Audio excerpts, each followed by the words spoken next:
So, welcome everybody at my YouTube channel.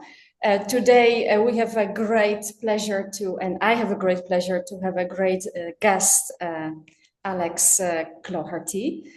She's actually award winner in FameLab in International Scientific Communication. So I'm really glad that she joined us. So welcome, Alex, today.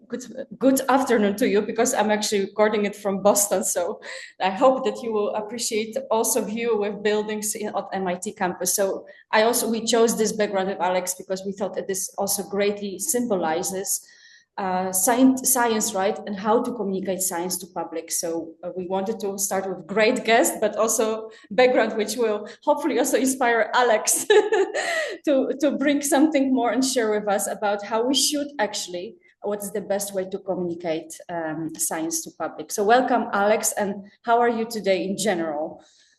Thanks. Yeah, good morning to you in Boston. I'm great. Always nice to see a straight shot across the other side of the ocean. So thanks for sharing your background in a couple of ways with us. That's yeah, great way to start. Cross-cultural Yes. communication is at the core of what we'll talk about in a way. Yes, So you just came from Canada, so it's hopefully you don't miss it yet on the other side of the. wherever I am, I'm missing a country. So I miss it already. So Okay. it's nice to see you're sort of in the neighborhood. Yeah, in so I hope America. that you feel better because of that too. So, okay, so let's start with the questions regarding the scientific communication, which we just have short introduction about. This will be agile interview. So for anybody who is joining and will be listening, this is an interview which is actually based on 3 questions, and I hope that these questions will cover important topics in scientific communication, but also challenges and also tips. I think Alex will be very happy probably to share with us. So please stay tuned, and hopefully please also enjoy and learn right away, take direct lessons from it. So Alex, starting from first question, when we met at the BCF event, where you were the moderator at the session entitled Empower Your Career from Female Perspective. So I wonder if you could please share with us your perspective holding PhD on this topic. Yeah, so I think what we learned from that session, and what I also believe myself, is that having a PhD is one of many ways you can empower your career as a woman.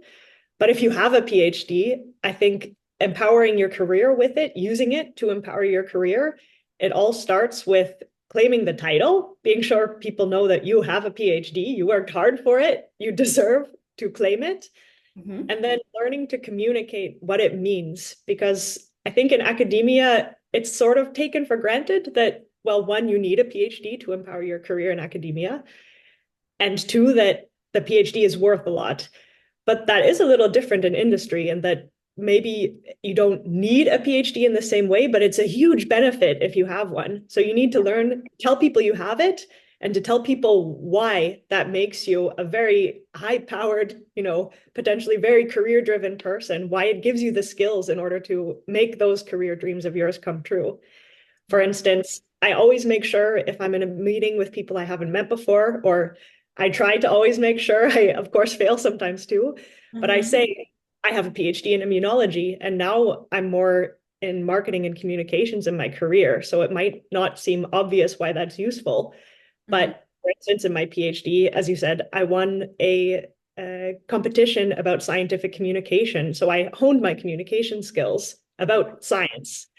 Yeah. And I make sure I say that. I also make sure I drive home the fact that, well, I managed a lot of collaborations in my PhD, which means I'm good at, in industry, what they call stakeholder management. It's different terms maybe, but it's the same skills. Yeah. And if you can learn to explain what you did in your PhD in a way that makes sense to your new audience, which may be industry professionals, that's a very powerful skill that will help you empower your career. Yeah, and I think you indeed gave great tip. Don't, especially for women, right? Take this ownership and put it behind your title, behind actually your name, last name, and make sure that this is recognized also as your competence, but also as your know-how, yeah, as your expertise, right? So Exactly. It's something which, please, I hope that everybody who is listening here will be empowered by feeling PhD. It's something which you earn and something which you also were trained very well to communicate science. And communication here, I see no matter where you are in science or in this industry, is the key to success in the end. Yeah.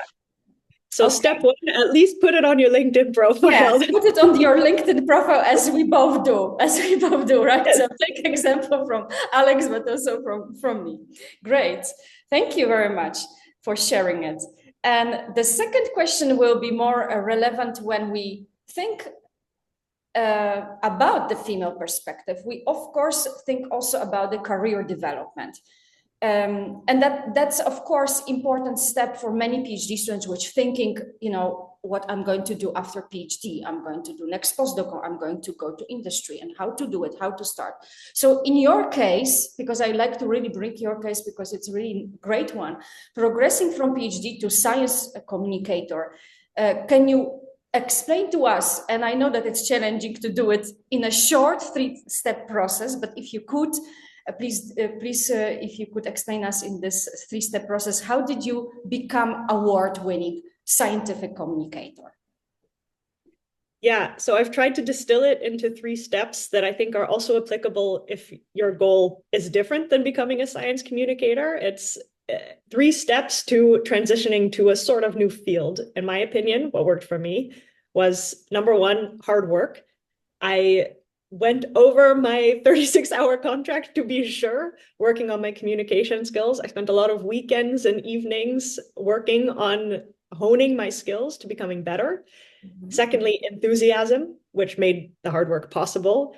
I had to like what I was doing. If I didn't, then it would have been a real drag to spend all of those weekends and evenings working on improving my communication skills. Mm-hmm. And the third one was networking and mentorship together. So I was in a lucky position that I sort of naturally got in touch with a fantastic mentor in science communication through the FameLab competition that I won. His name is Barry Fitzgerald, also known as the superhero scientist. He's a very talented science communicator, and he really took me under his wing and taught me a lot of skills that I use to this day. Yes. And networking as well. For example, I put myself out there. I sent my story to newspapers when I was getting to the final stages of FameLab, both in the Netherlands and back in Canada. I said, hey, there's a person, me, who's representing our country in one way or another and is doing a pretty good job at it. Do you want to write a story? So that got my news out there. And then after FameLab, for instance, the Top X network, which was the sponsor of the BCF career session that we met at, has been instrumental in helping me deepen my career and continue to empower my career in communications by connecting me to fantastic women in science in this case, but men are welcome too. You just have to be an ally for women in science to join. But that's been fantastic in connecting me to people who I look up to and who I can learn from and continue to improve my skills based on watching them. Great. You also mentioned once we had also a rehearsal about the quote that the success favors, because I remember that and I wanted to also make sure that we bring it here. So if you could comment, Alex, shortly on this quote. I missed that out this time. Yeah, yes, it's okay. It's okay. I come back. My dad always told me that luck favors the well-prepared, and that was true for me. I mean, there's always a bit of luck involved in winning a big contest like FameLab, but I prepared very well, so at least I had luck on my side. Yeah, that's important, and we're going to put it. Yes, we're going to put it as a tip, because a lot of people don't realize that it's always about also being well prepared in this 3-step process which you told about. I think that's also a frame of being always way prepared, and keep it in mind. Absolutely, and a PhD prepares you for being well prepared. Yeah, it's good that you actually got to this point, because it's actually beautiful, actually cover a sum up of the actually accomplishment with PhDs, of course. Great, thank you. So the third question, and of course, I would love to talk to Alex more than 15 minutes in this short interview and asking more questions, but there are always, of course, limited time. And the third question, that's why I thought maybe it can be very interesting to everybody, which it's also introverted because we, Alex, represent people which are enthusiastic, of course, put ourselves out there. So stretching each other, putting ourselves to non-comfort zone. But the third question, why I'm bringing this introduction to the third question is related to communicating science to public, which can be both very exciting and scary, especially as I would like to hear stress about people which are not extroverted, but more introverted. And they have really hard time to put themselves out there. I call it non-comfort zone, which is actually presenting communicating science to public. So this process can be exciting and scary at the same time. And what would be your golden advice for introverts, but also for junior communicators to become the successful ones? I think all good communication comes down to knowing your audience, knowing what they want to learn, what they find exciting, how you can reach them. And that goes across science communication or, knowing your audience is important and explaining what a PhD means as well. It's all communication. And that I don't think is necessarily easier for extroverts than introverts. Introverts have a hidden power here, which is listening. So if introverts can go out and maybe you need to ask a question or two to your eventual target audience, but spend a lot of time listening to them, working on understanding, becoming empathetic and compassionate towards your audience, this will take you a long way when you eventually do put yourself out there and start communicating to that audience. And again, I think as extroverts will often think of science communication as being on a stage and stealing the show, being the center of attention. Being a star. Star, exactly. But communication is also conversation. It's also, networking more behind the scenes. So you can be a star communicator without having to be the star of the show. So introverts, don't hesitate. You can work on your communication skills just in conversation with your family, for example. Maybe you're a scientist and your parents are, I don't know, journalists or something completely different. But get to know what other people find interesting about the topic that you want to communicate. And that's the best starting place that you can have. Yeah, exactly. Also, that's what you said, be receptive to your audience. And that's what I think you also had another golden quote about that. Golden quotes. I'm bringing it again to remind. Yeah, I think this one we came up with together, actually. I can't really? Oh, wonderful. Yeah, this I didn't remember, but this was teamwork. It was be perceptive to what your audience wants, be receptive to what they're asking you to give them. And I believe responsive was the last one, to make sure that you deliver on what they're wanting from you. It doesn't mean that you have to tell them the message that they want to hear, but tell them the message they need to hear that will engage them. So you're not changing the truth based on what they want, but you're communicating it in a way that is engaging to them, that connects with their innate curiosity. Yeah, that start to resonate with them. Exactly. That's a good final one. Resonate. Yeah. Maybe that should be four after resonate. But we'll also put it in the comments, because this is we talk about, of course, this in very playful way, which is I really like it, this a little bit conversation, more like interview. But it's indeed very important to realize it, and I think this quotes, which we call quotes in brackets, can be very helpful here and very encouraging. So thanks a lot. And I think for everybody which would like to have more questions to you, is that okay if we can share your email with them? That's fine.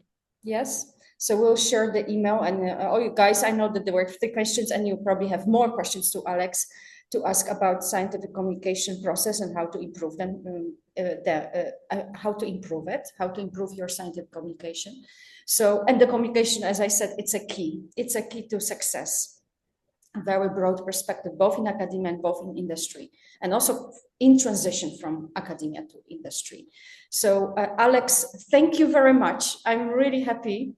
And I'm really glad with all the answers. And I think we had really fantastic, you gave fantastic insights about the process, because everybody hears that you need to communicate well, but how to do it, I think you presented really great tips how to do it well. So thanks a lot.